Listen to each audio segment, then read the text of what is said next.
जय हिंद दोस्तों। मेरा नाम है सुनील मिश्रा। स्वागत है आपका मेरे यूट्यूब चैनल पर। आज हम लोग बात करने वाले डिक्टेटरशिप पर। एक बंदा है जो जर्मनी में बैठता है। जर्मनी का वो अभी निवासी भी है, नागरिक भी है, और वो वीडियो बनाता है कि Modi is a dictator, Bharat एक तानाशाही राष्ट्र है।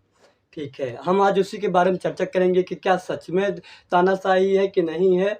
हम एक तरफ की कहानियों को नहीं बताएंगे, एक तरफ के तथ्य को नहीं बताएंगे। हम पक्ष भी बताएंगे, आपको विपक्ष भी बताएंगे, दोनों बताएंगे। और हम तह तक जाने की कोशिश करेंगे क्या मोदी डिक्टेटर है या नहीं है। तो हम सबसे पहले बात करते हैं जो तानाशाही उस शब्द का अर्थ क्या है। देखिए, तानाशाही में क्या होता है कि जो पूर्ण शक्ति होती है ना, किसी एक व्यक्ति या संस्था के पास होती है। जब पूरी शक्ति, वो 4 प्रकार की शक्तियाँ हैं, वो वीडियो के आगे मैं आपको बताऊंगा कि वो 4 शक्तियाँ कौन सी हो सकती हैं। उन चारों शक्तियाँ जब एक ही व्यक्ति या एक ही संस्था के पास हो जाती है तो हम मेनली मान लेते हैं कि वह तानाशाही राष्ट्र है, वह तानाशाही व्यक्ति है।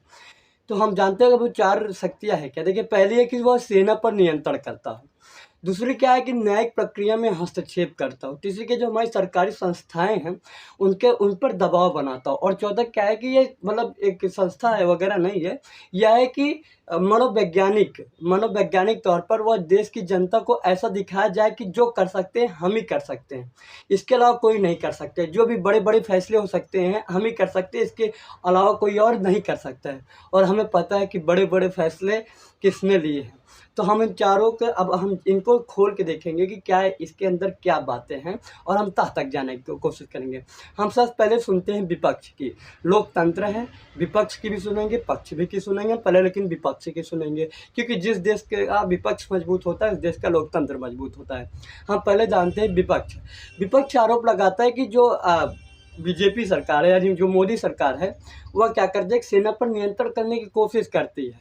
और इस आरोप इसलिए लगाती है क्योंकि उनका लगता है कि जो हमारे जो स्वर्गीय बिपिन रावत जी थे, उनका चयन ही इसलिए किया गया था, नियुक्ति इसलिए सीडीएस के लिए पर की गई थी क्योंकि वह बीजेपी की तरफ थोड़ा बायस्ड थे। ऐसा आरोप लगाता है विपक्ष। अब आपको भी पता है कि सेना होना पर नियंत्रण कोई कर नहीं सकता है, इसे भी यह राजनीति है, और इसका उनके पास कोई प्रमाण भी नहीं था। सेना पर नियंत्रण कौन करेगा यार, वो भी भारत में पॉसिबल नहीं है। तो ये तो इसमें मतलब इस तथ्य में मुझे ज़्यादा ताकतवर नहीं लगता है।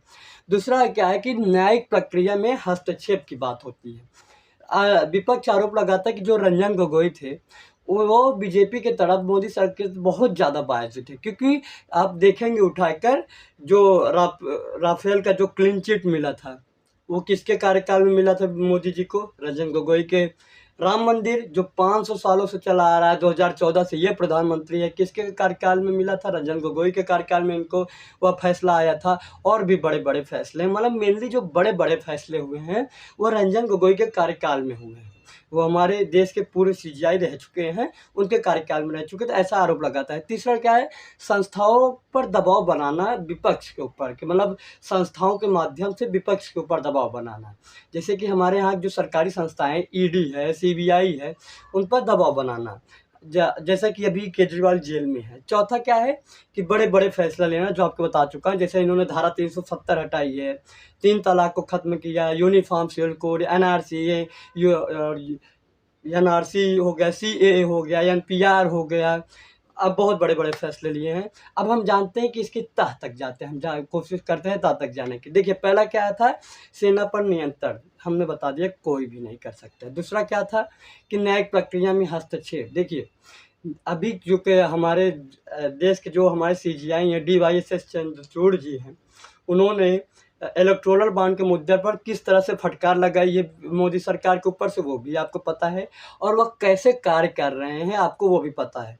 मेरा मानना है हमारे देशवासियों का भी संतुष्ट हैं, वर्तमान के जो हमारे सीजीआई उनसे संतुष्ट हैं, चाहे वो पक्ष में हो या विपक्ष में हो, क्योंकि वो जो फैसले कर रहे हैं उनको नहीं मतलब है, घंटा फर्क पड़ता है कि मोदी हैं या राहुल गांधी हैं। जो देश के हित में है, जो लोकतंत्र के हित में, वो ले रहे हैं। आप देखिए, चंडीगढ़ के मुद्दे पर उन्होंने किस तरह से फैसले को पलटा। आप देखिए, इलेक्टोरल बॉन्ड के मुद्दे पर किस तरह से पलटा। और अभी के जो हाल के फैसले आए हैं वो ज़्यादातर तो मोदी सरकार के खिलाफ ही आए हैं। पहला हो गया, ठीक है ना, मतलब ये दूसरा हो गया। तीसरा, संस्थाओं के ऊपर का दबाव बनाना।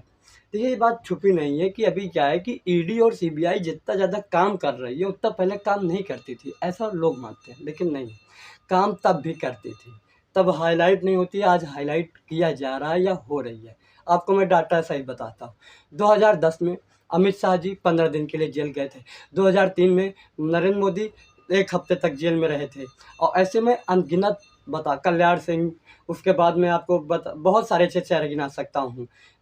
केशव प्रसाद मौर्य, योगी आदित्यनाथ, ऐसे बहुत लोग को बता सकता हूँ जो एक जेल गए थे सीबीआई या ईडी के द्वारा। आप उठा के डाटा देख सकते हैं, गूगल पे जाइए, सर्च करके देख लीजिए। आपको अगर विश्वास नहीं है तो क्या तब भी ये डिक्टेटरशिप था? 2010 में भी था, 2003 में भी था, तब भी था ना। और मोदी अमित शाह ये तो मतलब टॉप लीडर है ना। ये तो राष्ट्रीय पार्टियां हैं बीजेपी। 2004-3 तक या 4 तक तो बीजेपी सत्ता में ही थी अटल बिहारी वाजपेयी के। तो ये हो गया। तीसरा, अब देखिए हम जानते हैं कि इसके मतलब चौथा क्या है। देखिए जो बड़े बड़े फैसले लिए गए हैं, कोई कहने की बात नहीं, बड़े बड़े जो फैसले आए हैं वो इन्हीं के कार्यकाल में आए हैं। लेकिन अगर आप उसको ऐसे शो करते हैं कि ये डिक्टेटरशिप करने के लिए कर रहे हैं तो ये कहीं भी तार्किक नहीं होगा। आगे हम जानते हैं और बात करते हैं। देखिए क्या है कि अब हम थोड़ा उस जो वीडियो में तुलना की गई थी, ये हमने 4 बता दी है, सिद्ध होता है कि भारत डिक्टेटर नहीं है, लेकिन हम इसमें और भी बात करेंगे। उस वीडियो में भारत की तुलना नॉर्थ कोरिया से की गई थी। ये तो ठीक वैसा है कि आप एप्पल की तुलना आप बनाना से कर रहे हैं, ठीक है ना। मतलब एक सेब की समान जाति की तुलना की जाती है ना। आप राहुल गांधी की तुलना इंदिरा गांधी से कर रहे हैं। आप ऐसे मतलब महात्मा गांधी की तुलना आप मान सिंह से कर रहे हैं। ये तो वो वाली बात हो गई ना कि मतलब आप शेर की तुलना कुत्तों से कर रहे हैं। भारत एक शेर है, नॉर्थ कोरिया कुत्ता राष्ट्र है, आप उसके साथ कर रहे हैं तुलना। ये वही बात हो गई। हम देखिए अभी देखिए बताता हूँ मैं। डिक्टेटरशिप होती, डेमोक्रेसी में क्या होता है कि बहुत सारी पार्टियां होती हैं, लोगों के पास चॉइस होती है कि वो अपना चुनाव कोई कैसे भी किसी को भी चुन सकते हैं। लेकिन तानाशाही में क्या होता है, नॉर्थ कोरिया को बताता हूँ। नॉर्थ कोरिया कहने तो डेमोक्रेसी है, ये बात है डेमोक्रेसी, लेकिन वो डेमोक्रेसी है ही नहीं। अब बोलेंगे ये कैसे आप बोल रहे हो, आप भी कह रहे हैं कि डेमोक्रेसी है लेकिन डेमोक्रेसी नहीं है। जी हाँ, भारत डेमोक्रेसी है, लेकिन नॉर्थ कोरिया डेमोक्रेसी तो है लेकिन वहाँ डेमोक्रेसी नहीं है। मैं आपको बताता हूँ। भारत में लोक सेवा आयोग 2022 15 मई के डाटा के अनुसार भारत में अभी वर्तमान में 6 राष्ट्रीय पार्टियां, 57 राज्यीय पार्टियां और 2597 गैर मान्यता प्राप्त पार्टियां हैं। यह मैं आपको क्यों बता रहा हूँ, क्योंकि नॉर्थ कोरिया में एक ही पार्टियां हैं। जब एक ही पार्टियां होती तो आपके पास चॉइस ही नहीं है कि आप किसे चुनें। हमारे यहाँ तो 2597 तो गैर मान्यता प्राप्त पार्टियां हैं, 57 राज्यीय पार्टियां हैं, 6 राष्ट्रीय पार्टियां। इसके अलावा जो निर्दलीय चुनाव लड़ते हैं मैं उनकी बात ही नहीं कर रहा हूँ।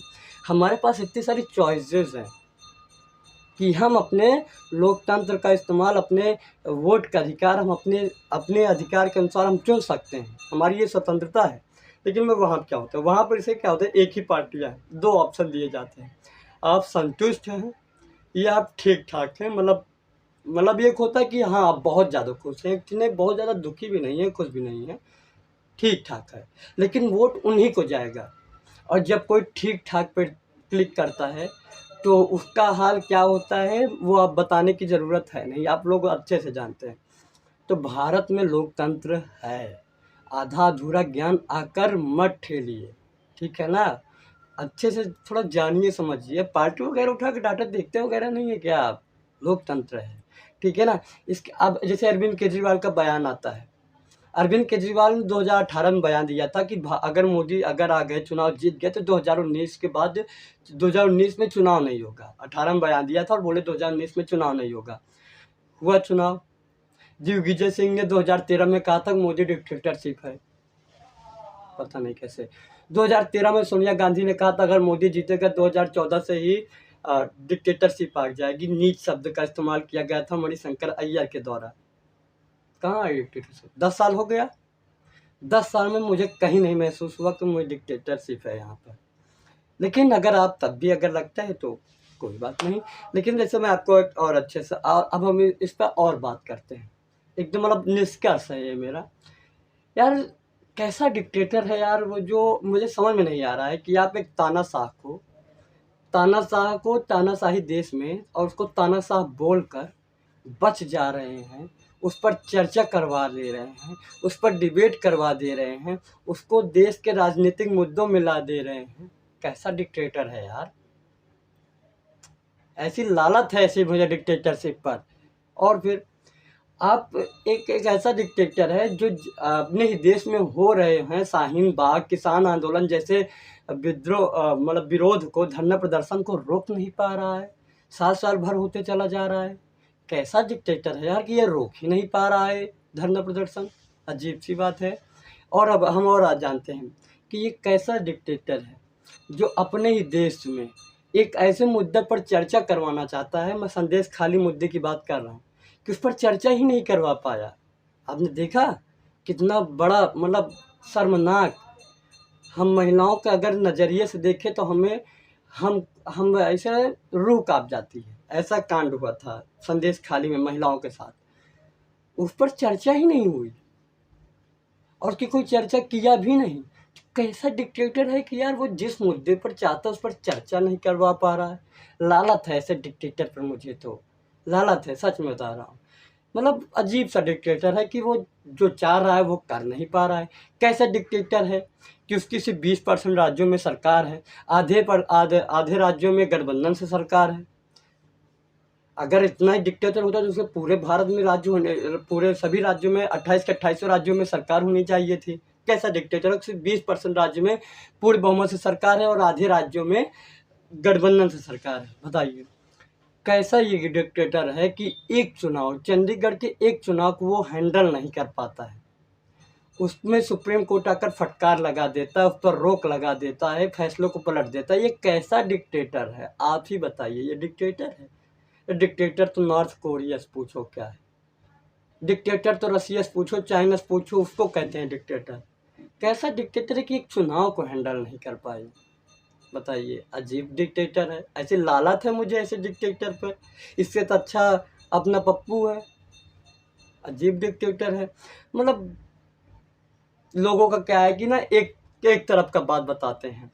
अगर ये आपको लगता है कि एक तरफ का बात बता रहे हैं तो आप उनकी तरफ बायस्ड हो जाते हैं, लेकिन ये अपना काम नहीं है। हम पक्ष विपक्ष दोनों देखते हैं और आपके साथ फैक्ट के साथ रखते हैं। आपको मेरे वीडियो में कुछ भी गलत लगता है, आप जाइए गूगल पर सर्च करिए और मेरे कमेंट सेक्शन में आके बताइए, मैं वीडियो डिलीट कर दूंगा। अगर इस वीडियो में अगर कोई भी तथ्य आपको गलत मिला हो, अगर आपको लगता है कि हाँ ये चीज़ गलत बोली गई है, ये डाटा सही नहीं है, ये डाटा गलत जगह से उठा गया, आप बताइए, हम आप उस वीडियो को डिलीट कर देंगे।